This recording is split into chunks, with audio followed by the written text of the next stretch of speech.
Hello, welcome to the shed. So, you read the title, The Violence of the Bible, and you're thinking, the Bible's not violent, the Bible is the good book of our Lord.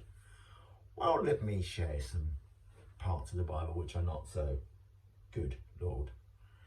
You'd be thinking probably more, good Lord. Anyway, so, the violence of the Bible. Okay, so anyone who is not read the Bible, because who has? I certainly haven't read all the Bible. Read a couple of bits here and there. Particular favourite is Genesis. Genesis is horrific, and so much bloodshed, so much violence, so much rape, so much incest. It should be the greatest movies of all time are made from this book, and I'm not talking about that Old Testament crap that was made years ago. So, as you probably worked out, I am no Catholic priest. I am no priest. I don't even believe in God. There you go. But it doesn't mean that you can't take this book, have a quick read and think, and he's the good guy? Okay, so if you're still watching, don't forget to like, share and subscribe if you do actually watch it. So we got 3 stories, which we're going to quickly go over. We're not going to read all the passages from the Bible because why would we? But we got 3 stories, and then we got rape, abuse, gangbangs, murder, and all that good stuff. So let's begin, shall we? So I was going to start with this one, but I'm actually going to put this one second, okay? So we're going to go for my second story first, which is genocide in Joshua. So it's part 1 of Joshua, line 12, wherever it works. So the Israelite tribes were liberated from Egypt and understood the land of Canaan to have been promised to them. Despite that fact, there were numerous other tribes living there. Therefore, the book of Joshua recounts the systematic, though highly idolized slaughter of the people who were in the promised land before the Israelites got there. So basically, they were promised the land by God, so they decide we're going to go there and we're going to basically wipe everyone out because that's the holy right that the God had given us. So your God, people, your God, if you believe in God, is in this all good. He's basically like, yeah, you want the land? Go and take the land. So genocide, of course, is a modern category. Ancient people would have just assumed that the people and their gods were better than foreign people and gods, and would have quickly engaged in such violence in defense of their kind. However, archaeological evidence suggests that the Israelites' movement in the land was far more gradual. So it weren't just like coming in with all the swords blazing and killing everyone. Remembering this is 6,500 years ago. So this is long before any sort of modern fighting equipment, because this is by far the past. This is off of the Old Testament, and it's more thought that they intermarried into some of these and adopted some of the cultures and habits of the native people in real life is much less dramatic, and that the far-fetched nonsense that is told in the Bible, but that's no good. We want the extreme violence. Doesn't have an R rating or 18 certificate in this holy book, not on that part. So let's go back to another part. So you've had your genocide, so it doesn't get more extreme than that, and I don't think that was the most extreme version of it, and we will look in this series, there is going to be more than one of these episodes, we're going to look at some more real extreme. And I think the rape of Dinah in Genesis, my favourite holy part of the Bible, Genesis, what a book, what a book, what a load of nonsense. And well, what I would say is, if Moses, we're going to pretend that Moses offered the 10 Commandments did actually write this nonsense, okay? If he came into Dragon's Den or Shark Tank as it is in America, and there's probably other versions around the world, basically you have 5 tycoons who are looking for someone to become a business partner, and you come in with your idea and go, oh yeah, I got this pot here, and what I think we should do is we should fill it with liquid, put a top on it, and we can sell it. Okay, how much is it going to cost to make? All this bullshit. Anyway, if I'd come up with a book, and I go in and goes, so what I got here, guys, is a book. What I want us to do is sell it, and what we're going to do is we're going to make out that a being writ this book, or he writ it through Moses, who's also in this book. Don't forget, Moses is in the Old Testament, but he wrote the whole book.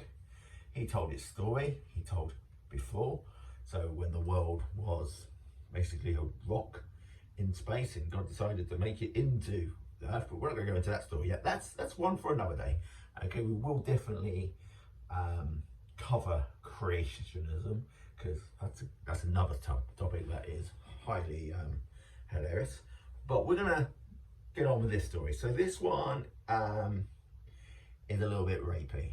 Okay, when I say a little bit rapey, we're talking gangbang style. It is quite possibly, this is horrific, and this is in the name of your Lord. Okay, so it's the rape of Dinah from Genesis 36. So the patriarch Jacob and his 12 sons, the so-called 12 tribes of Israel, but only one daughter. Can you imagine what it was like living as that daughter? Anyway, so one day the prince Sheshkim lays his eyes on Dinah and immediately desires her, such that he seizes her and lays with her by force. His father is initially outraged by the violation, but as it occurs in the patriarchal society, the men of both families planned a marriage between Sheshkim and Dinah, which would undo the shame that resulted from the incident. The only condition is that the Sheshim's people had to agree to be circumcised.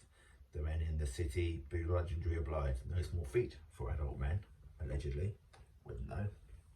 Yet two of Dinah's brothers were not satisfied with the agreement, and on the third day after the circumcision, when they were still in pain, they could not defend their property. The brothers attacked Sheshim's people and killed all of the males, and took all the children and wives and material goods.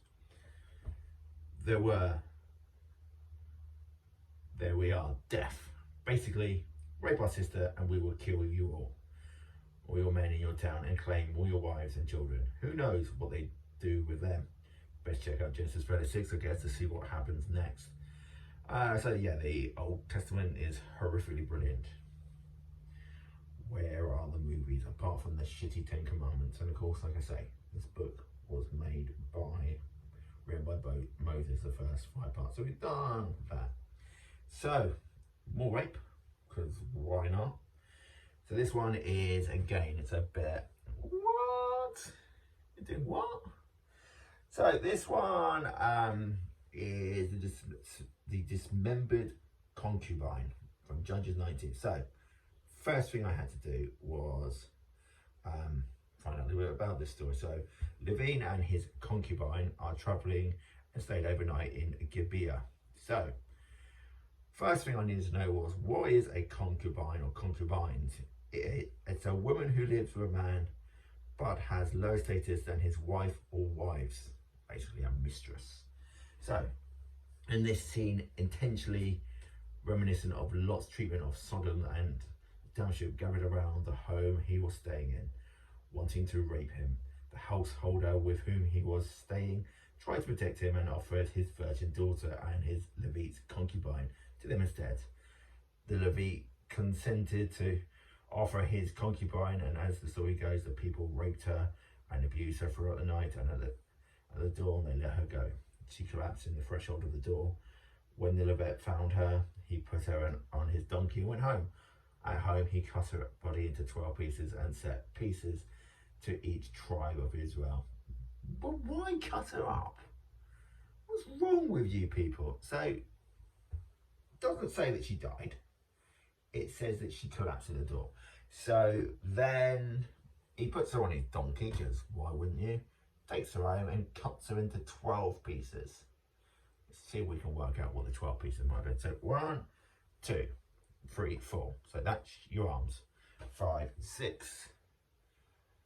Hands and feet would make 8, 9, 10. 11? Where's the 12th bit coming from? Who knows? Anyway, let's not try and work out why. Why is the Bible wrong? Why is the Bible wrong? It was bad enough to have lived in the past. However, the worst would surely have been to be the virgin girl, especially if your husband-to-be didn't believe that you were a virgin and your parents couldn't prove you were. Not sure how they would really could do that anyway. So, Game About Style Rape and Abuse, great book to base your morals and worldview on. Don't forget to like, share and subscribe.